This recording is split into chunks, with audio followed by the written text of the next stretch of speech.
Cash flow statement हम कर रहे हैं और कैश फ्लो स्टेटमेंट में ऑपरेटिंग एक्टिविटीज मैंने आपको डिस्कस की थी लास्ट लेक्चर में, तो आज भी उसे ही कंटिन्यू करते हैं। अगेन आपके पास बैलेंस शीट गिवन है, बैलेंस शीट में जरूरी होंगे आपके पास ये रिजर्व एंड सरप्लस।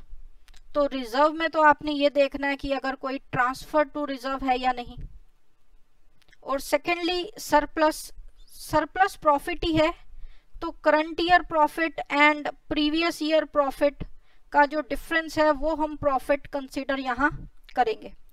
दूसरा हमें यहाँ पर ध्यान में रखनी है करंट लायबिलिटीज, ये यूज होंगी। करंट लायबिलिटी में जो शॉर्ट टर्म प्रोविजन है, इन शॉर्ट टर्म प्रोविजन में दो प्रोविजन आपको यूज होंगे, एक तो प्रोविजन फॉर टैक्स और एक प्रपोज्ड डिविडेंड। ये दो यूज होंगे। उसके बाद करंट असेट्स और करंट लायबिलिटीज, ये दोनों हमारा ऑपरेटिंग में यूज होती हैं। तो शुरू करते हैं। फिर भी कंसेप्ट आपको ये फॉर्मेट है। यहाँ पर हम ऑपरेटिंग एक्टिविटी, मैंने आपको बताया लास्ट लेक्चर में भी, 3 स्टेजेस तक हमने कैलकुलेट करना है। पहली stage net profit before tax and extraordinary item, दूसरी हम यहाँ पर ऑपरेटिंग प्रॉफिट निकालते हैं बिफोर वर्किंग कैपिटल, और तीसरा हम निकालेंगे नेट प्रॉफिट फ्रॉम, या यूज्ड पॉजिटिव आता है तो फ्रॉम ऑपरेटिंग प्रॉफिट है, और नेगेटिव आता है तो मतलब cash used in operating profit है, ऑपरेटिंग एक्टिविटी है। तो यहाँ पर प्रॉफिट, उसमें ऐड होगा propose dividend, interim dividend, even preference dividend, और हम ऐड करेंगे इसमें प्रोविजन फॉर टैक्स और ट्रांसफर टू रिजर्व। तो ये ऐड होगा और यहाँ से हमारे पास आ जाएगा net profit before tax and extraordinary item.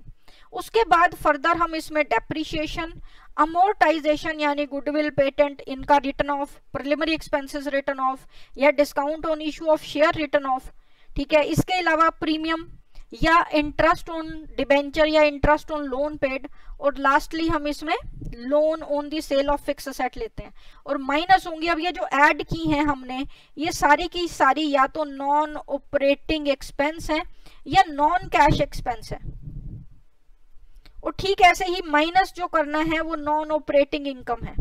यही सेम चीज हम ऑपरेटिंग प्रॉफिट कैलकुलेट करने के लिए रेशियोज में भी करते थे। तो यहाँ पर हमारे पास क्या आएगा, ऑपरेटिंग प्रॉफिट आ जाएगा। इसमें फिर हमने वर्किंग कैपिटल को एडजस्ट करना है। तो वर्किंग कैपिटल की एडजस्टमेंट में क्या देखना है कि ऐड कब होगा, जब हमारी करंट असेट कम होती है और करंट लायबिलिटी बढ़ती है तो ऐड होगा, और माइनस कब होगा, जब करंट असेट इंक्रीज होगी और करंट लायबिलिटी डिक्रीज होगी। तो यहाँ पर वर्किंग कैपिटल लेते वक्त हमने करंट असेट में एक्सक्लूड करना है cash and cash equivalent, cash and cash equivalents को हम एक्सक्लूड करते हैं, और लास्टली माइनस किया जाएगा इनकम टैक्स। तो हमारे पास थर्ड स्टेज यानी जो हमारा नेट रिजल्ट चाहिए हमें कैश फ्रॉम ऑपरेटिंग एक्टिविटी, वो आ जाएगा। अब कुछ पॉइंट, सबसे पहले प्रोविजन फॉर टैक्स। तो 2 साल का हमें डाटा दिया हो सकता है, प्रीवियस ईयर का, करंट ईयर का। तो यहाँ पर क्या ध्यान में रखना है कि हमेशा करंट ईयर का जो है वो हम मेड लेते हैं और प्रीवियस ईयर का हम पेड लेते हैं। जो मेड है वो सबसे ऊपर नेट प्रॉफिट में यहाँ ऐड होता है, और जो पेड है वो यहाँ पर माइनस होगा। यहाँ पर फॉर्मेट देखो, ये जो प्रोविजन फॉर टैक्स हमने यहाँ लिया ये मेड है, मेड मतलब करंट ईयर वाला, और यहाँ पर जो लास्ट में लिया है ये पेड है, पेड मतलब प्रीवियस ईयर वाला। तो यहाँ पर आपने प्रोविजन फॉर टैक्स का ये पॉइंट ध्यान में रखना है। और अगर हमारे पास कुछ एक्स्ट्रा इंफॉर्मेशन हो और ऊपर प्रोविजन फॉर टैक्स भी दिया हो तो फिर हमें अकाउंट बनाना पड़ सकता है, that is provision for tax account. तो उसमें आप ब्रॉट डाउन, कैरी डाउन, ठीक है। डेबिट साइड आप टैक्स पेड लिखते हो, और क्रेडिट साइड जो आएगा बाय P&L, मतलब ये प्रोविजन मेड है, टैक्स मेड है। तो मेड हमने ऐड करना है ऑपरेटिंग में, और पेड हम लेस करते हैं, ये भी ऑपरेटिंग में लेस होगा। और अगर एडिशनल इंफॉर्मेशन नहीं है, एडिशनल इंफॉर्मेशन में क्या है कि अगर पेड गिवन है तो मेड बैलेंसिंग फिगर होगा, या मेड आपको गिवन है तो पेड बैलेंसिंग फिगर निकलेगा। और अगर कुछ इंफॉर्मेशन नहीं दी हुई एडिशनल, सिर्फ प्रोविजन फॉर टैक्स दिया हुआ है, तो फिर हम करंट ईयर और प्रीवियस ईयर में प्रीवियस ईयर का पेड लेते हैं और करंट ईयर का मेड लेते हैं। मेड ऊपर ऐड होता है और पेड नीचे ऑपरेटिंग एक्टिविटी में ही माइनस होता है। तो ये कंसेप्ट है प्रोविजन फॉर टैक्स का। नेक्स्ट बात आती है प्रपोज्ड डिविडेंड, या हम इसे बोल सकते हैं फाइनल डिविडेंड। ठीक है, प्रपोज वैसे अलग अलग हैं दोनों, लेकिन ट्रीटमेंट दोनों सेम है। तो यहाँ पर ये जो करंट ईयर का है इसको हम इग्नोर करते हैं। हमने कंसिडर किसका करना है, सिर्फ प्रीवियस ईयर का। Consider only previous year figure.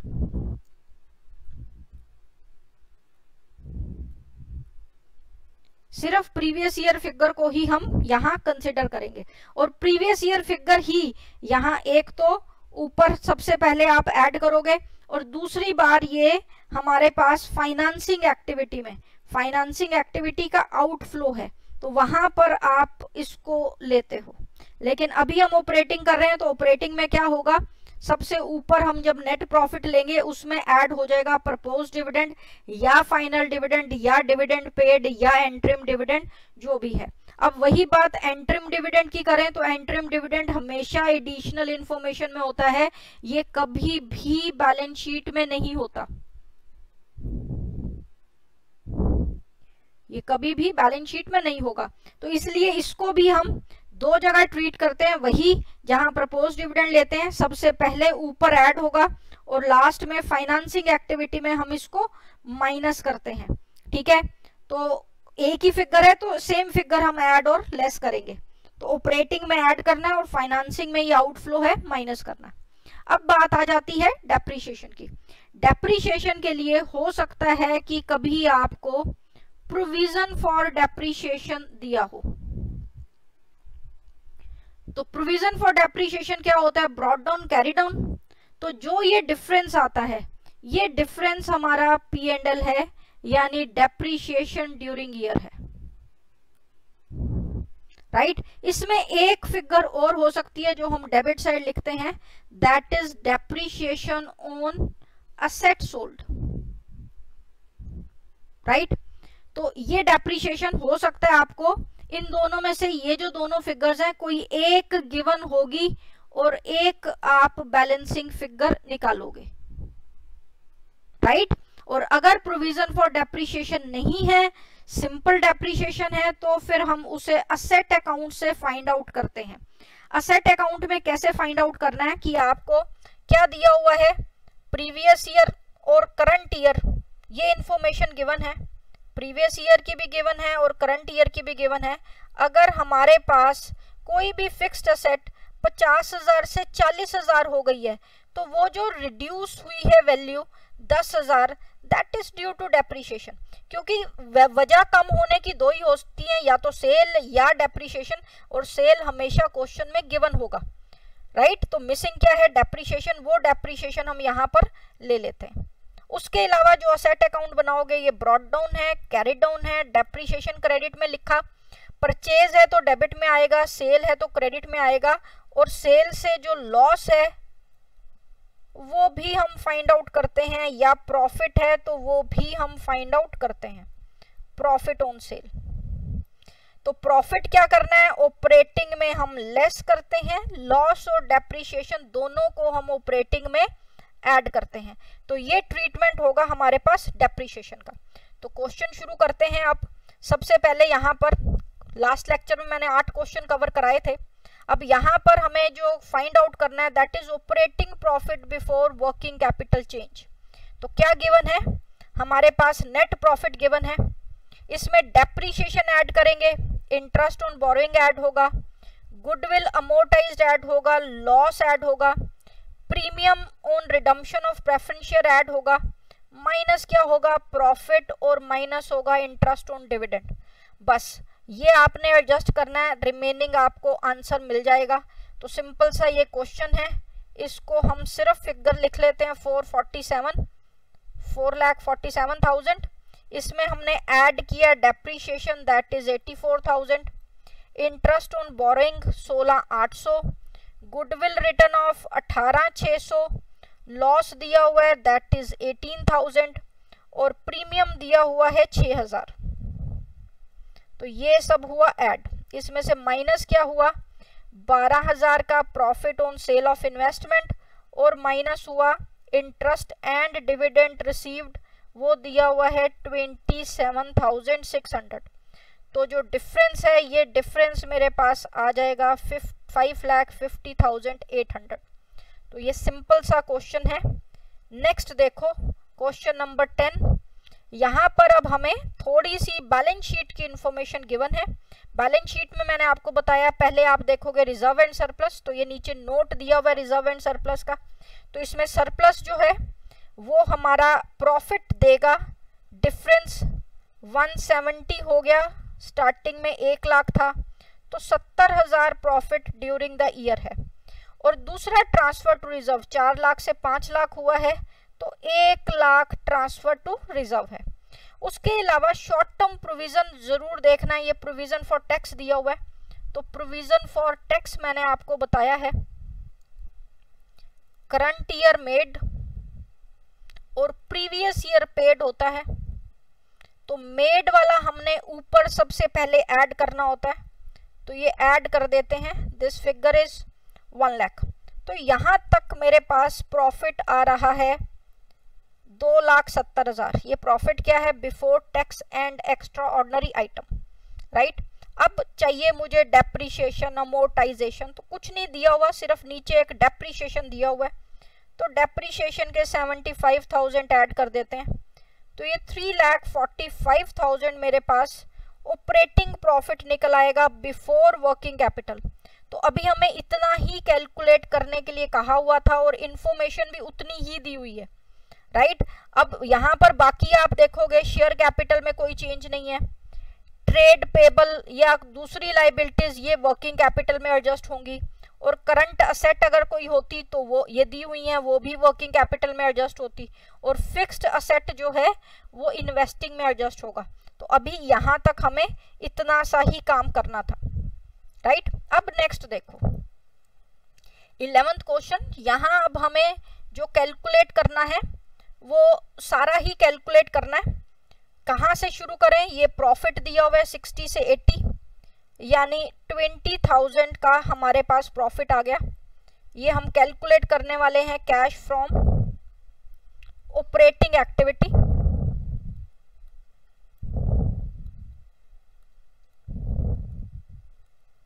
Right.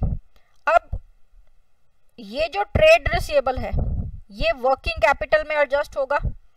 क्या हो रहा है, ट्रेड रिसीवेबल 31 से 25 हो गया, तो 31 से 25 मतलब ट्रेड रिसीवेबल हमारे बढ़ रहे हैं, कम हो रहे हैं, तो हम ऐड करेंगे decrease in trade receivable. Figure कितनी है 6,000। फिर है उसके बाद provision for tax, provision for depreciation 30 से 40। तो अगर आप अकाउंट बनाते हो तो ये मैंने आपको बताया ही था कि आप प्रोविजन फॉर डेप्रीशिएशन अकाउंट बनाओ। तो ब्रॉट डाउन दिया हुआ है 30, कैरी डाउन दिया हुआ है 40, और अगर कोई इंफॉर्मेशन नहीं है तो मतलब 10,000 का डेप्रीशिएशन है जो ड्यूरिंग द ईयर हमने चार्ज किया है। तो ये हो गया। उसके बाद है इन्वेंट्रीज। इन्वेंट्री 60 से 80 ये बढ़ रही हैं, तो ये हम माइनस करेंगे। इंक्रीज इन इन्वेंट्री फिगर है 20,000, ये क्या करने वाले हैं, हम माइनस करने वाले हैं। फिर है आउटस्टैंडिंग रेंट। आउटस्टैंडिंग रेंट कम हो रहा है, 21 से 12 हो गया, कम हो रहा है, तो ये हम माइनस करेंगे। कितना माइनस, 9,000 माइनस। फिर उसके बाद गुडविल है 38 से 30 हो गई, तो ये गुडविल रिटर्न ऑफ हो गया मेरे पास 8,000। तो यहां तक तो मेरे पास आ गया operating profit before working capital adjustment 38। अब प्रीपेड इंश्योरेंस दिया हुआ है, प्रीपेड इंश्योरेंस कम हो रहा है, तो ये भी हम ऐड करेंगे। प्रीपेड इंश्योरेंस फिगर आ गई 1,000, और लास्ट में क्रेडिटर हमारे कम हो रहे हैं तो इसको भी हम माइनस करेंगे। जो क्रेडिटर्स हमारे कम हो रहे हैं, कितने 19 से 13 हो रहे हैं, मतलब 6000। तो ऐड कितना कर रहे हैं हम 7000 और माइनस कितना कर रहे हैं हम 35,000। तो ये आप एडजस्ट करो, हमारे पास cash flow from operating activities आ रहा है 10,000। तो ये क्वेश्चन था। नेक्स्ट देखो, दिस इज 12th क्वेश्चन। क्या करने वाले हैं इसमें, यहां पर भी हमें कैश फ्रॉम ऑपरेटिंग एक्टिविटी है। तो अब जैसे क्वेश्चन है आप ये पूरा फॉर्मेट ही ध्यान में रखो, तो बेटर ये रहता है कि कुछ क्वेश्चंस में आप ये क्वेश्चन करने से पहले पूरा फॉर्मेट बना लो, राइट। अब सिर्फ आपको इसमें फिगर्स पुट करनी है। जैसे ये नेट प्रॉफिट दिया हुआ है आफ्टर, तो सबसे पहले ये हम प्रॉफिट लिख देंगे आफ्टर। हमें यहाँ प्रॉफिट बिफोर टैक्स चाहिए होता है, तो इसमें प्रोविजन फॉर टैक्स दिया हुआ है 45,000, लेकिन साथ में ये रिफंड भी दिया हुआ है, ये माइनस हो जाएगा 30,000। तो हम यहाँ बाहर कितना लिखेंगे, यहाँ लिखेंगे 15,000। उसके बाद दिया हुआ है डिविडेंड, तो ये प्रपोज डिविडेंड हो या फाइनल डिविडेंड हो, ये भी हम ऐड करते हैं। तो ये ऐड कर दिया मैंने यहाँ पर 50,000। उसके बाद दिया हुआ है डेप्रीशिएशन, तो डेप्रीशिएशन यहाँ आएगा, फिगर है 25,000। फिर दिया हुआ है लॉस ऑन सेल ऑफ, तो ये रही loss on sale of fix asset, ये फिगर हम लिख देते हैं 10,000। देन पेटेंट अमोर्टाइज्ड, तो यहाँ गुडविल पेटेंट ये अमोर्टाइज्ड हैं, ये फिगर भी लिख देते हैं, ये आ जाएगी 30,000, राइट। ये अभी तक सब ऐड हो रहा है। तो यहां तक जो मेरे पास आएगा, ये आएगा net profit before tax and net profit before tax and extraordinary item. तो ये फिगर आ रही है मेरे पास 2,80,000, ठीक है। नेक्स्ट हमारे पास दिया हुआ था गेन, गेन आया मेरे पास 70,000। तो ये 70,000 हम क्या करेंगे, माइनस करेंगे। उसके बाद ये वर्किंग कैपिटल की कोई एडजस्टमेंट नहीं है, लेकिन टैक्स पेड, अब टैक्स पेड की कोई इंफॉर्मेशन अलग नहीं है, तो हम यही कंसिडर करेंगे जो हमने पहले कंसिडर किया था, जो प्रोविजन कंसिडर किया था वही। अगर एक ही फिगर हो तो हम उसे एक सिंगल फिगर ही ट्रीट कर लेते हैं। तो ये सब एडजस्ट करके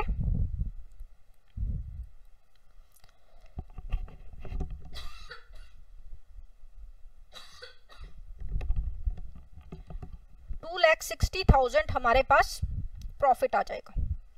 नेक्स्ट देखो, इसी तरह से अगेन आप क्वेश्चन करने से पहले फॉर्मेट बना लो। फॉर्मेट बनाने के बाद आपको क्वेश्चन इजी लगेगा, गलतियां भी कम होंगी और टाइम भी कम लगेगा आपको सॉल्व करने के लिए। तो यहाँ पर क्या दिया हुआ है, सबसे पहले प्रॉफिट दिया हुआ है, तो सबसे पहले हम प्रॉफिट लिख लेते हैं 7 लाख का, राइट। उसके बाद चेक करो क्वेश्चन में कहीं प्रपोज डिविडेंड है, कहीं नहीं है, छोड़ दो। एंट्रीम डिविडेंड भी नहीं है, प्रोविजन फॉर टैक्स भी नहीं है, राइट, प्रोविजन फॉर टैक्स भी नहीं है। तो मेरे पास ये जो 7 लाख है, यही net profit before tax and extraordinary item आ गया, राइट। अब डेप्रीशिएशन, तो डेप्रीशिएशन कितना दिया हुआ है, सबसे पहले ये 40,000, ये डेप्रीशिएशन लिख लेते हैं। उसके बाद गुडविल रिटर्न ऑफ दिया हुआ है 20,000, हम ये गुडविल रिटर्न ऑफ भी लिख लेते हैं। फिर उसके बाद दिया हुआ है गेन, तो ये गेन हमने ले लिया 90,000, ये प्रॉफिट था तो ये होगा माइनस असेट को बेचने का, यानी लैंड को बेचने का गेन था।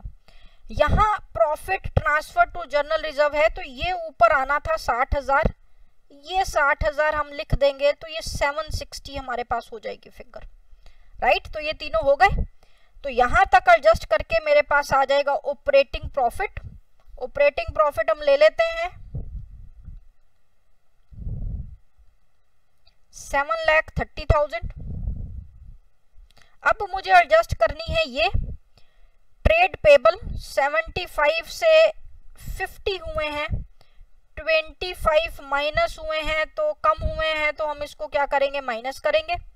ट्रेड रिसीवेबल एसेट है, ये बढ़ रहे हैं, 15,000, तो इसको भी हम माइनस करेंगे। और प्रीपेड मेरे कम हो रहे हैं, ये 8,000 हम क्या करेंगे, इसको ऐड करेंगे। तो सिंपल सा काम हम करने वाले हैं, ये जो 8,000 है ये पहले ऐड कर देते हैं और माइनस में हम 25,000 और 15,000 दोनों को क्या कर रहे हैं, माइनस कर रहे हैं, यानी 40,000 को हम माइनस कर रहे हैं। टैक्स कुछ है नहीं, उसको छोड़ दो, तो रिमेनिंग मेरे पास आंसर 6,98,000 आ जाएगा, जो मुझे चाहिए। राइट, यहां ये ध्यान में रखना है। आप जब क्वेश्चन करो तो ये फॉर्मेट थोड़ा सा बढ़ा लो कि क्या करना है, अगर करंट असेट कम होती है और करंट लायबिलिटी बढ़ती है तो हम ऐड करते हैं। तो आप 3-4 लाइंस छोड़ो यहाँ पर, और लेस कब करोगे, जब करंट असेट बढ़ेगी तो लेस होगा और करंट लायबिलिटी कम होगी तो लेस होगा। राइट, नेक्स्ट क्वेश्चन देखो। नेक्स्ट है अब हमारे पास क्वेश्चन, यहां पर भी प्रॉफिट गिवन है मेरे पास, तो सबसे पहले हम प्रॉफिट लिख लेते हैं 6,40,000। ठीक, नीचे डेप्रीशिएशन दिया हुआ है, डेप्रीशिएशन यहां लिख ही लेते हैं 55,000। इंश्योरेंस क्लेम दिया हुआ है, ये हम कहीं नहीं लिखेंगे, इसे हम ऑर्डिनरी आइटम मानते हुए इग्नोर करेंगे। फिर दिया हुआ है gain on the sale of investment, ये यहाँ सब्ट्रैक्ट होना होता है, 20,000 यहाँ सब्ट्रैक्ट कर देते हैं। उसके अलावा ये प्रोविजन फॉर टैक्स दिया हुआ था, ये कंसीडर कर लेते हैं। 20,000 मेरे पास प्रोविजन फॉर टैक्स है करंट ईयर का, तो करंट ईयर वाला हम यहाँ पर मेड लेते हैं, तो 20,000 हम और ऐड कर देते हैं। राइट, तो ये 20,000 ऐड करके मेरे पास जो आया है, ये आया है 6,60,000 profit before tax and extraordinary item. इसमें मैंने 55 ऐड किया है और 20 माइनस किया है, तो मेरे पास जो नेट फिगर बची है ये आई है 6,95,000। This is my operating profit before working capital changes. अब मुझे वर्किंग कैपिटल चेंज करनी है, तो यहाँ सबसे पहले देखते हैं इन्वेंट्री। इन्वेंट्री क्या हो रही है, कम हो रही है। कम हो रही है तो हम यहाँ ऐड करेंगे कितने, जितना डिफरेंस है, यानी 10,000। तो ये मेरी फिगर ऐड में आएगी 10,000। राइट, आप इसको लिख दो कि मेरी माइनस हो रही है इन्वेंट्री, इन्वेंट्री डिक्रीज हो रही है। ऐसे ही ट्रेड रिसीवेबल, एक 10 से एक 50 हो गए हैं, बढ़ रहे हैं, तो ये इंक्रीज इन ट्रेड रिसीवेबल, तो ये 40,000 हम माइनस में लिखेंगे। राइट, उसके बाद प्रीपेड इंश्योरेंस है, ये भी बढ़ रही है, तो ये भी हम माइनस में लिखेंगे 14,000। और ट्रेड पेबल बढ़ रहे हैं, ये हम ऐड में लिखेंगे 30,000। किस चीज के जी, इंक्रीज इन क्रेडिटर। तो 30 और 10 40 मुझे यहां करना है ऐड, और 54 करना है माइनस। और साथ ही ये जो टैक्स था पिछले साल का 15,000, वो भी मुझे माइनस कर रहा है। तो प्रीवियस ईयर का जो टैक्स है वो हम पेड लेते हैं। राइट, तो यहाँ पर ये सब ऐड लेस करके मेरे पास 6,66,000 आंसर आ जाएगा। चेक कर लेती हूं मैं कैलकुलेशन एक बार। बिल्कुल ठीक है, 666,000 ये हमारे पास आंसर आ जाएगा कैश फ्रॉम ऑपरेटिंग एक्टिविटी, क्योंकि पॉजिटिव है। मैं आपको फिर बार बार कह रही हूं, आप फॉर्मेट, कुछ क्वेश्चन फॉर्मेट के हिसाब से करो, आपको इजी लगेगा। अब जैसे ये भी क्वेश्चन है, हम क्या करने वाले हैं, हम फॉर्मेट को फॉलो करेंगे। ठीक है, फॉर्मेट आप पहले बना लो क्वेश्चन करने से पहले। तो यहाँ पर हमें नेट प्रॉफिट दिया हुआ है 8 लाख, तो सबसे पहले ये 8 लाख का प्रॉफिट। फिर दिया हुआ है फाइनल डिविडेंड पेड, ये यहाँ जहाँ प्रपोज डिविडेंड है यहाँ आप साथ लिख लो फाइनल डिविडेंड। तो फाइनल डिविडेंड आया 1,10,000। उसके बाद मेरे पास दिया हुआ है कंपनसेशन, ये हम कहीं नहीं लिखेंगे, इसको इग्नोर करेंगे क्योंकि ये P&L में ऑलरेडी क्रेडिटेड है। फिर लेना है हमने डेप्रीशिएशन। डेप्रीशिएशन यहाँ लिख देते हैं, 1.5 लाख दिया हुआ है, ये 1.5 लाख ले लिया। उसके बाद है loss on sale of investment, तो लॉस भी हमने ऐड करना होता है 30,000, ये भी हमने ऐड कर दिया। उसके बाद गेन है 90,000 का, ये माइनस होगा, लॉसेस को ऐड करते हैं, गेन को माइनस करेंगे।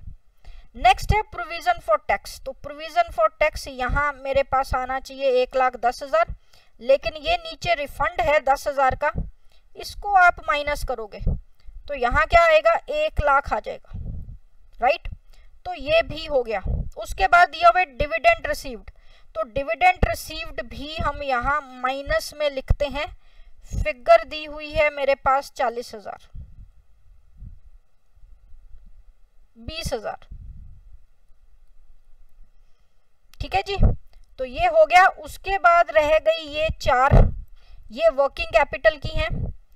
उसके अलावा दिया हुआ टैक्स पेड एंड रिफंड, ये यहाँ लास्ट में हम एडजस्ट करेंगे, टैक्स पेड माइनस रिफंड, तो 1,10,000 सबसे लास्ट में माइनस हो जाएगा इन दो फिगर्स का।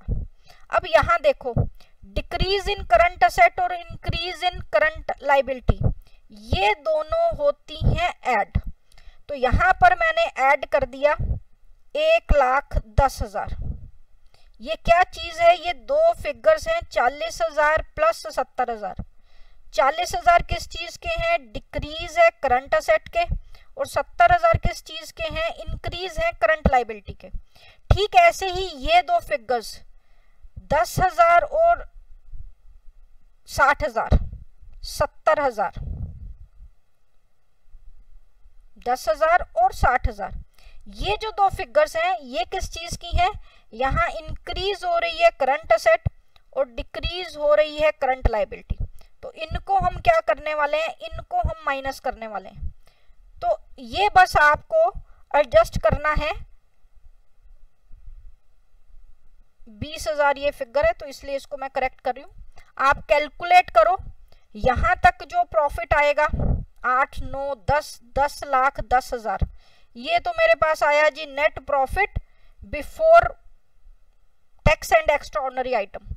इस 10,10,000 में मैंने ऐड किया 1.5 लाख, 30,000, 20,000 और माइनस किया 90,000, तो मेरे पास यहां पर आ रहा है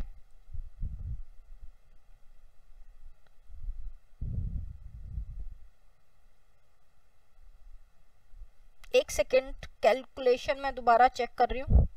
10,10,000 plus 1.5 lakh plus 30,000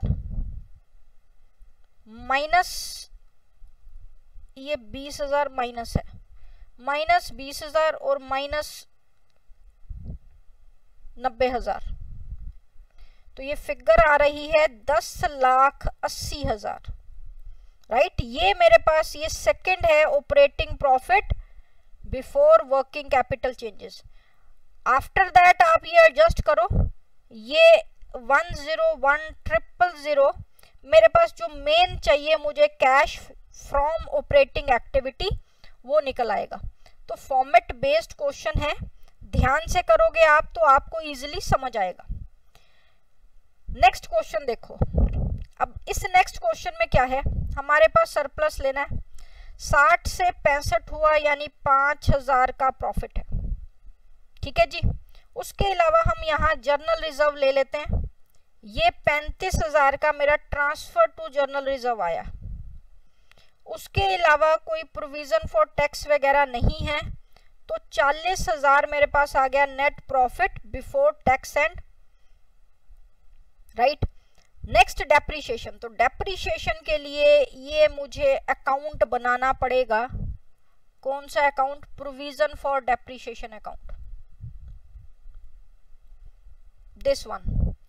brought down दिया हुआ है 20,000, कैरी डाउन दिया हुआ है 30,000, और नीचे हमें दिया हुआ है कि एक 40,000 की एसेट है जिसकी बुक वैल्यू 28 है, यानी इसका डेप्रीशिएशन जो 12,000 है ये हम यहां लिखते हैं डेप्रिसिएशन ऑन असेट सोल्ड।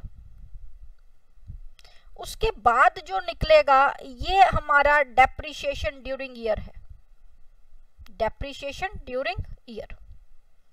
ये आएगी फिगर 22,000 की, ये बैलेंसिंग फिगर आई है और ये 22,000 का डेप्रिसिएशन आप यहां लिखोगे। और दूसरा 28,000 वाली तुमने 36,000 में बेची है तो ये गेन आ जाएगा 36 माइनस 28, तो 8,000 का गेन है असेट को बेचने से। तो ये पॉइंट भी हो गया।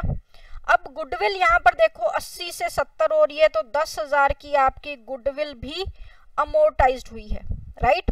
अब सिर्फ रह गए डेटर, बीआर और आउटस्टैंडिंग एक्सपेंसेस। तो यहाँ तक जो हमारे पास आया है इसको कैलकुलेट कर लेते हैं। 40 प्लस 22 प्लस 10 और माइनस 8, 64,000 मेरे पास यहाँ आ रहा है operating profit before working capital adjustment. अब वर्किंग कैपिटल को एडजस्ट कर लेते हैं।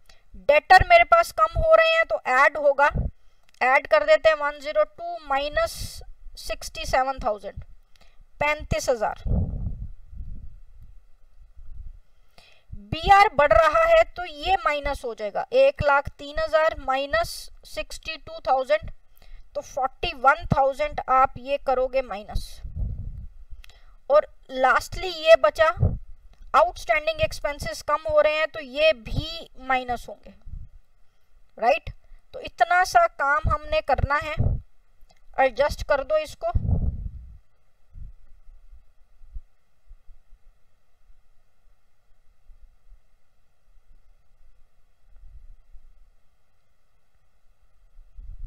कुछ एक चीज शायद रह गई है, लेट मी चेक।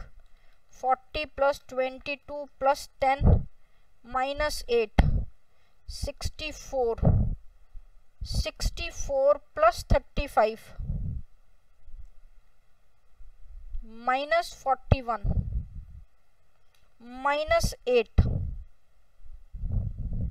ओ ये रह गया है, तो ले लिया था मैंने, कहीं कैलकुलेशन मिस्टेक है, लेट मी चेक। ये ठीक है, 1,02,000 माइनस 67, ये ठीक है। ओ ये 18,000 आएगा। ये जो फिगर हमारी कहाँ गई, ये 30 और 12 का जो डिफरेंस है वो 18 होता है। मैंने यहाँ 8 लगा दिया था, इसी वजह से मेरा आंसर 50,000 आ रहा था, 40,000 आना चाहिए। तो ये हमारे पास क्वेश्चन है। ऑपरेटिंग एक्टिविटी के ये सारे क्वेश्चन मैंने सॉल्व किए हैं, राइट। तो आप भी ट्राई करो, फॉर्मेट को ध्यान में रखो, फॉर्मेट को ही आप क्वेश्चन करने से पहले लिख लो। अगर आप 7-8 क्वेश्चन इसी तरह से करेंगे कि फॉर्मेट लिखे और फॉर्मेट लिखने के बाद आप क्वेश्चन अटेम्प्ट करोगे तो आपको ये क्वेश्चन बहुत ईजी